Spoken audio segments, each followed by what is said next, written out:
तो हेलो बच्चों, प्यारे बच्चों, क्या हाल चाल। लेक्चर नंबर 9 में आप सभी लोगों का स्वागत है। आज हम लोग पढ़ने जा रहे हैं हेलो एल्केन हेलो एरिन में हेडिंग प्रकाशिक समावयवियों के नामकरण की पद्धति। प्यारे स्टूडेंटों, अरे प्रकाशिक समावयवियों के नामकरण की पद्धति तो हम बता देते हैं आपको स्टूडेंटों की प्रकाशिक समावयवियों के जो नामकरण की जो पद्धतियां हैं वो दो प्रकार से प्रचलित है इस समय।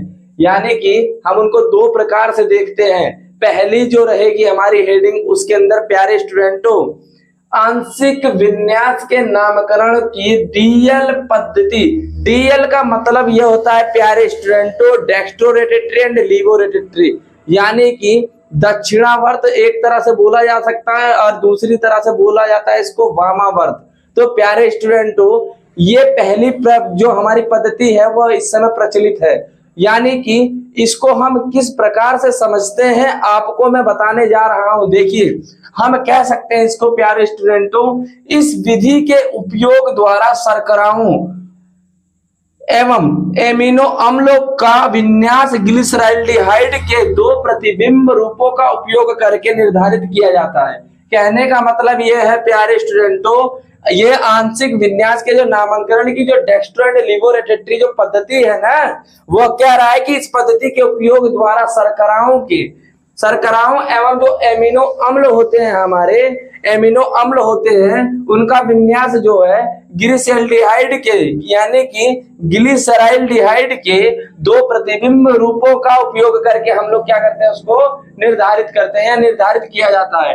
कहने का मतलब ये है, देखिए अगर मैं बताऊं प्यारे बच्चों इसको कि ये डी प्लस ग्लिसरॉल्डिहाइड लिखा हुआ है यहाँ पर, ये एल माइनस ग्लिसरॉल्डिहाइड यहाँ पर लिखा हुआ है। प्यारे स्टूडेंटों अब आप कहोगे मास्टर साहब अरे ये तो बता दीजिए, ये तो चलो मान लिया कि ग्लिसरॉल्डिहाइड है हमारा, ये ग्लिसरॉल्डिहाइड है हमारा, लेकिन यहाँ पर डी का क्या मतलब होगा, एल का क्या मतलब होगा, प्लस का मतलब क्या होगा, माइनस का मतलब क्या होगा। तो हम बताएंगे, कौन बताएगा, हम बताएंगे आप लोगों को। अरे चिंता करने वाली बात नहीं है और लेक्चर में बने रहा करिए। आप लोगों से बार बार कहते हैं कि अंगूठा टीप दिया करिए अगर वीडियो देखते हैं तो, यानी कि लाइक कम से कम कर दिया करिए। चलते हैं, देखिए यहाँ पर मैं बताता हूं आपको प्यारे स्टूडेंटों, यहाँ पर देखिए डी का मतलब यह होता है बच्चों डेक्स्ट्रोरोटेटरी। यहाँ पर देखिए ये सिंगल बॉन्ड, यानी कि ये जो सिंगल बॉन्ड OH लगा हुआ है हमारा ना, ये सिंगल बॉन्ड जो OH लगा हुआ है वह दाईं ओर लगा हुआ है, यानी कि राइट हैंड साइड लगा हुआ है। तो दाईं ओर लगने की वजह से प्यारे प्यारे प्यारे प्यारे छात्रों ये हमारा डी ग्रुप यहाँ पर दर्शा रहा है। ये हमारा डी ग्रुप यानी डेक्स्ट्रोरोटेटरी ग्रुप दर्शा रहा है दाईं ओर सिंगल बॉन्ड OH लगने की वजह से। इसी वजह से हम इसको बोलते हैं डी प्लस, यानी कि क्लॉकवाइज साइड में जा रहा है। डी प्लस ग्लिसरॉल्डिहाइड, क्लॉकवाइज के मतलब घड़ी की सुई की दिशा में, यानी कि यहाँ पर सिंगल बॉन्ड यानी कि उच्चतम, सुनो सुनो सुनो सुनो, अरे सुनो, ये सिंगल बॉन्ड OH जो है ना सबसे हाई प्रियोरिटी रखता है कायरल कार्बन के अंदर। ये सिंगल बॉन्ड OH समूह है बच्चों, अरे सुनो सुनो सुनो, कोई जाएगा नहीं, सुनो, ये सिंगल बॉन्ड जो OH ग्रुप है ये सबसे हाई प्रियोरिटी रखता है, यानी कि सबसे उच्चतम यानी कि वरीयता रखता है इस कायरलिटी के अंदर। कायरलिटी का मतलब देखो यहाँ पर कार्बन है, अरे भाई देखो ये कार्बन है और ये कार्बन है, ये दोनों के दोनों यहाँ पर कार्बन है। इस कार्बन को हमने कहा कायरल कार्बन, जिसको हम स्टार से दिखाते हैं, स्टार से, इसको हम कह रहे हैं कायरल, यानी कि इसको बोल रहे हैं कायरल कार्बन, कायरल कार्बन परमाणु। मैंने इसीलिए बताया था कि जो लेक्चर नहीं देखा है लेक्चर नंबर 9 देख लो, लेक्चर नंबर 10 समझ में नहीं आएगा, मैं पहले बता दे रहा हूं आपको। लेक्चर नंबर 10 नहीं समझ में आएगा क्योंकि लेक्चर नंबर 9 में मैंने एक कायरल कार्बन के बारे में आपको बताया है। कायरल कार्बन का मतलब यह होता है कि एक ऐसा कार्बन जिसकी चारों की चारों संयोजकताएं अलग अलग परमाणु से या अलग अलग समूहों द्वारा जुड़ी होती है। अब सुनो मेरी बात, यहाँ पर जो O है ये ऑक्सीजन है, ये खुद के पर यानी कि खुद चारों संयोजकताओं वालों में से खुद की प्रियोरिटी यानी खुद की वरीयता सबसे ज्यादा रखता है। यानी ऑक्सीजन का परमाणु क्रमांक जो होता है वो कितना होता है, 8 होता है प्यारे स्टूडेंटों, 8 होता है। यहाँ पर कार्बन का 6 है, इस कार्बन का 6, यहाँ पर हाइड्रोजन का कितना होता है, 1। अगर देखिए अब आपको होगा सर जी इसका 6 इसका 6, इन दोनों में किसको यानी कि वरीयता ज्यादा दी जाएगी, भाई इसके बाद फिर एक हाइड्रोजन भी आ रहा है, ऑक्सीजन भी आ रहा है, फिर उसके बाद ऑक्सीजन वाले को देखा जाएगा, तो फिर उसके बाद हाइड्रोजन, यानी कि उसके द्रव्यमान के ऊपर वरीयता दी जाएगी। इन दोनों के द्रव्यमानों को देखा जाएगा धीरे धीरे आगे जैसे जैसे बढ़ते जाएंगे। अभी इसके ऊपर भी बात होगी, क्योंकि जब मैं आरएस कॉन्फ़िगरेशन पढ़ूंगा, आरएस कॉन्फ़िगरेशन में उसको पूरे एकदम बढ़िया से एक्सप्लेन करेंगे उसको, ठीक है। आप बने रहिए लेक्चर में। देखिए होता क्या है प्यारे स्टूडेंट, देखो यहाँ पर ये सिंगल बॉन्ड OH जो है सबसे उच्चतम हाईएस्ट वरीयता रखता है, जिसकी वजह से ये राइट हैंड साइड में है, और जिसकी वजह से इसका नाम क्या रख दिया गया है, D प्लस ग्लिसरॉल्डिहाइड। अब यहाँ पर देखिए ये वाला जो सिंगल बॉन्ड OH है, ये वाला जो सिंगल बॉन्ड OH है प्यारे स्टूडेंटों, ये लेफ्ट साइड में है, यानी कि बाईं ओर है, यह बाईं ओर है, जिसकी वजह से इसको हम लोग बोलेंगे लीवो रोटेटरी, या सीधा बोल देंगे लीवो माइनस, यानी L माइनस ग्लिसरॉल्डिहाइड। इसकी वरीयता तो पहली है, लेकिन ये किस साइड में, लेफ्ट साइड में, यानी कि वह उसी का प्रतिबिंब बना रहा है, लेकिन ये किस साइड में है, लेफ्ट साइड में। इसी वजह से इसको प्यारे बच्चों कहा जा रहा है L माइनस ग्लिसरॉल्डिहाइड। और एक चीज और सुन लीजिएगा, इसके अंदर 3 से 4 पॉइंट जो होते हैं वो इंपोर्टेंट होते हैं, तब तक आप लोग इसको उतार लीजिएगा। उन तीनों को पॉइंटों को मैं बताऊंगा भी, यानी कि वरीयता देखिए, क्योंकि सुनो मैं बता रहा हूं आपको कि अगर मैं कार्बन, अगर सेम कार्बन मिलते हैं, जैसे ये कार्बन है, नीचे कार्बन है, अगर कार्बन की जो कायरल कार्बन की संयोजकता से 2 कार्बन अगर सेम स्थिति में है, तो वो तीनों के तीनों कार्बन 1, कार्बन 2 और कार्बन 3, ये तीनों के तीनों ऊर्ध्वाधर स्थिति में होने चाहिए। ऊर्ध्वाधर का मतलब एकदम खड़ी रेखा में ऊपर की तरफ, ऐसी स्थिति में नहीं होना चाहिए। अगर ऐसी स्थिति में है तो इसको 90 डिग्री के एंगल पर, यानी कि इधर से इधर और इधर से इधर हम क्या करेंगे, इसको रोटेट करेंगे, यानी घुमाएंगे इसको, यहां से इधर 90 डिग्री के एंगल पर, यहां से इधर 90 डिग्री के एंगल पर। बात समझ में आई कि नहीं? यानी कि कुल मिलाकर के 90 डिग्री और 180 डिग्री घुमा देंगे तो चेंजिंग हो जाएगा इसके अंदर। अभी चलते हैं, उसको पूरा डीपली बताए दे, यानी कि उसको पूरा डीपली बताऊंगा, चिंता मत करिए। आप लोग उतार लीजिए, इसको नोट कर लीजिएगा, इसको नोट कर लीजिए।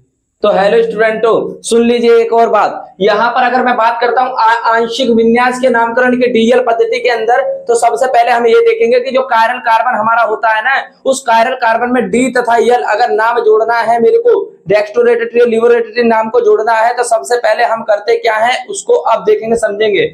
और इतना इत्मीनान से बैठ करके मोबाइल पकड़ के बैठिए, क्योंकि ये पॉइंट आपको एकदम दिमाग में घुसना तय है। सुन लीजिए मेरी बात, यानी कि अगर कोई हमारा कोई कायरल कार्बन है, तो उसके लिए क्या क्या शर्तें, नियम और लागू हो रही हैं, सुन लीजिए। स्टेप बाय स्टेप एक एक चीज मैं बताता जाऊंगा। आप लोग डेक्स्ट्रोरोटेटरी और लिवोरोटेटरी शब्द भी जोड़ लेंगे।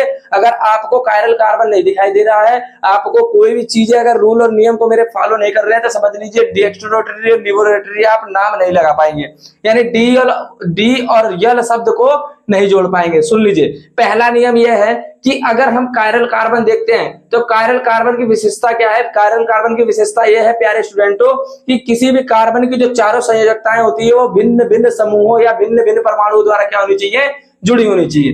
दूसरी शर्त मेरी ये है कि जब मैं अगर कायरल कार्बन का जब मैं आईपीएससी नामांकन करता हूं, तो सबसे पहले डी और यल नाम लगाने से पहले मैं सबसे पहले उसका कायरल कार्बन का क्या करूंगा, आईपीएससी नामांकन करूंगा।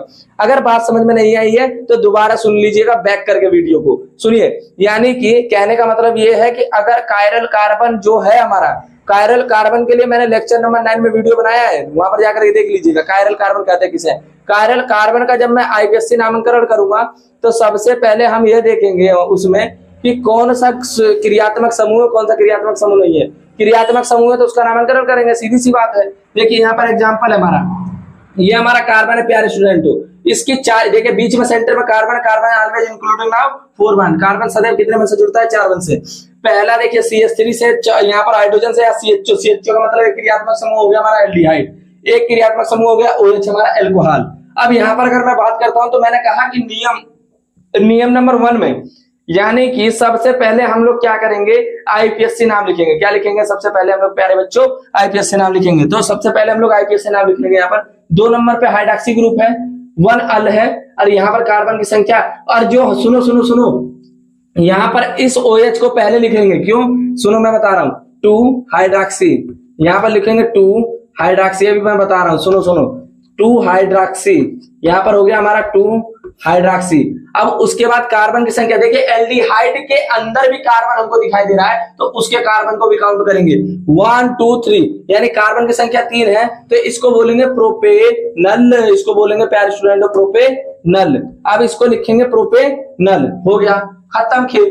अब दूसरी यानी नियम पर चलते हैं हम लोग। अब हम ये देखते हैं कि जब मेरे को यानी कि आईपीएससी नामकरण मैंने कर लिया यहाँ पर, अब दूसरा नियम मेरा यह कहता है प्यारे बच्चों, अगर कार्बन 1 2 3 हमको दिखाई दे रहा है उसके अंदर, उस कायरल कार्बन के अंदर 3 कार्बन है लगातार, अगर तीनों ऊर्ध्वाधर स्थिति में नहीं है तो उनकी चेंजिंग करेंगे तो अंतर स्टेप 1 2 3 ऊर्ध्वाधर होनी चाहिए, एकदम सीधी रेखा में ऊपर से नीचे की तरफ, ऐसे नहीं रहनी चाहिए। अगर ऐसे है तो 2 अंतर रूपों में इसको रोटेट करके घुमा करके सीधा किया जाएगा। क्यों? क्योंकि जो मेरा देखिए जिसकी प्रायोरिटी हमको देनी है वो हमारा देखिए कहाँ होना चाहिए, बाईं ओर यानी दाईं ओर होना चाहिए या बाईं ओर होना चाहिए। डी या एल ग्रुप लगाने के लिए हमको यानी कि ये बाईं या दाईं ओर होना चाहिए। दूसरी बात यह है कि कार्बन जो है इसके अंदर नियम इसका यह होता है कि जो कार्बन की चेन होती है वो ऊर्ध्वाधर होनी चाहिए। कैसी होनी चाहिए? कार्बन की चेन ऊर्ध्वाधर, यानी ऊपर 1 होगा, दूसरा नंबर, तीसरा नंबर। यहाँ पर देखिए कार्बन की चेन ऊर्ध्वाधर है, नहीं नहीं नहीं नहीं, कार्बन की चेन ऊर्ध्वाधर नहीं है, सीधी है देखिए क्षैतिज तल में। तो मैं क्या करूंगा, मैंने कहा कि 2 अंतर परिवर्तन करेंगे, 2 अंतर रूप के रूप में 2 अंतर परिवर्तन करेंगे। एक ऊपर करेंगे, इसको ले जाकर के यहाँ यानी कि इस CHO को हाइड्रोजन की जगह पर ले जाएंगे और हाइड्रोजन को CHO की यानी कि जगह पर लेकर आएंगे, CH3 को हाइड्रॉक्सिल ग्रुप की तरफ और हाइड्रॉक्सिल ग्रुप को CH3 की तरफ लेकर के जाएंगे। ठीक है, क्लियर होगा, मेरे को जहां तक उम्मीद है क्लियर होगी बात आपको। अब यहाँ पर क्या होगा कि जैसे ही CHO हाइड्रोजन की जगह जाएगा, हाइड्रोजन यानी CHO की जगह पर आएगा, देखिए ये आ गया। अब यहाँ पर OH यहाँ जा रहा है, ये CH3 यहाँ पर आ रहा है, देखिए यहाँ पर आ गया। अब बात देखिए क्लियर हो गई, ओए होए बात क्लियर हो गई। सुनो सुनो सुनो, बात क्लियर हो चुकी है प्यारे स्टूडेंटों। अब सुन लीजिए, अब मैं कहूंगा कि जो मेरा ये OH है राइट साइड में, तो जब राइट साइड में अब मैं यहाँ पर नाम दे दूंगा D तथा L। अगर D है तो डेक्स्टो है यानी राइट साइड में, तो D दे दूंगा नाम इसको। मैं यहाँ पर नाम क्या दे दूंगा इसको, D, और प्लस लिख दूंगा साथ में, ये प्लस हो गया मेरा। अब बाकी का जो ये यहाँ पर मैंने नाम लिखा था इसी नाम को वहां जोड़ दीजिए, ये हो जाएगा मेरा 2 हाइड्रॉक्सी, ये हो जाएगा हमारा 2 हाइड्रॉक्सी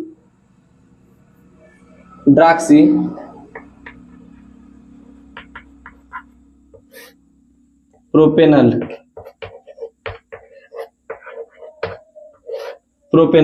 हो गया, खत्म खेल। उसी तरह L वाला है, अगर मैं बात कर दूंगा उसी तरह L वाला होगा। अगर मैं यहाँ पर देखिए बात करूंगा यहाँ पर प्यारे स्टूडेंटों, अगर आप केवल और केवल 2 तरह से घुमाना चाह रहे हैं तो 2 तरह से घुमा लीजिए, लेकिन ऊर्ध्वाधर आना चाहिए कार्बन की। देखिए यहाँ पर देखो कार्बन 1 2 3 1 2 3 यानी कि ऊर्ध्वाधर दिशा में आया कि नहीं आया? अरे बोलो भाई, आया कि नहीं आया? एक एक को फोड़ूंगा, आया कि नहीं आया? आया। ठीक है, अब यहाँ पर देखिए, अगर यहाँ पर मैं देखूंगा प्यारे स्टूडेंटों तो इसको मैं ऐसे लेकर के जाऊंगा 90 डिग्री पे, इसको मैं ऐसे लेकर आऊंगा और यहाँ पर देखिए इसको मैं यहाँ पर लेकर आऊंगा। बोलो, अरे बोलो ना, अगर मैं इसको ऐसे लेकर आऊंगा, इसको ऐसे करूंगा तो ये बताइए आगे क्या बनेगा मेरा? आगे की स्थिति कैसी जाएगी? आगे की स्थिति कैसी आएगी? ऐसी आएगी। देखिए यहाँ पर देखो, कोरे कोरे सपने मेरे वर्षों से थे कितने अधूरे। देखो ये यहाँ पर हो गया C2H5। अब यहाँ पर क्या हो जाएगा, ये हाइड्रोजन चला गया, ऊपर क्या हो जाएगा CH3। बोलो, यानी एक ही दिशा में ना, इसको एक ही दिशा में रोटेट कर लीजिए, ये यहाँ पर आ गया, ये यहाँ चला गया, यहाँ पर चला गया। कहने का मतलब ये है, दिशा देखिए 1 2 3, कुल मिलाकर के कार्बन की जो यानी कि श्रृंखला जो कार्बन की चेन ऊर्ध्वाधर होनी चाहिए लीव और डेक्स्ट्रो बनाने के लिए। क्यों? यहाँ पर देखो नाइट्रोजन जो है, ये नाइट्रोजन जो है वो इस कार्बन से और इस कार्बन से वरीयता में सबसे बड़ा है कि नहीं है? अरे बोलो भाई, परमाणु क्रमांक के आधार पर यानी कि वरीयता में सबसे बड़ा है कि नहीं है? अगर बड़ा है तो हाँ कर दीजिए, और नहीं बड़ा है तो ना कर दीजिए कमेंट में। बड़ा है, मेरे को जहां तक उम्मीद है आप लोग प्यारे बच्चों समझ गए होंगे। अब सुन लो मेरी बात। अब कहोगे सर जी एक एग्जाम्पल आपने और फेंक कर मार दिया यहाँ पर किसी के मुंह पर, मैंने आपके मुंह पर फेंक कर मारा। देखो अब बताओ क्या इसके अंदर चेंजिंग होगी? नहीं बाबा नहीं, इसके अंदर किसी प्रकार की चेंजिंग नहीं होगी। क्यों? क्योंकि देखो, अरे देखो ना, देखो देखो देखो यहाँ पर देखो 1 2 3 तीनों कार्बन एक ही दिशा में है। तीनों कार्बन कहाँ है? एक ही दिशा में है। अरे जब एक ही दिशा में तो किस बात की चेंजिंग हुई? अरे जब एक ही दिशा में तो किस बात की चेंजिंग? No changing. चलो ऑल इज वेल, करेक्ट एकदम। आगे बढ़ते हैं भाई। अब देखिए नामांकन की अगली पद्धति आएगी, इसको उतार लीजिएगा, नोट करिए फटाफट।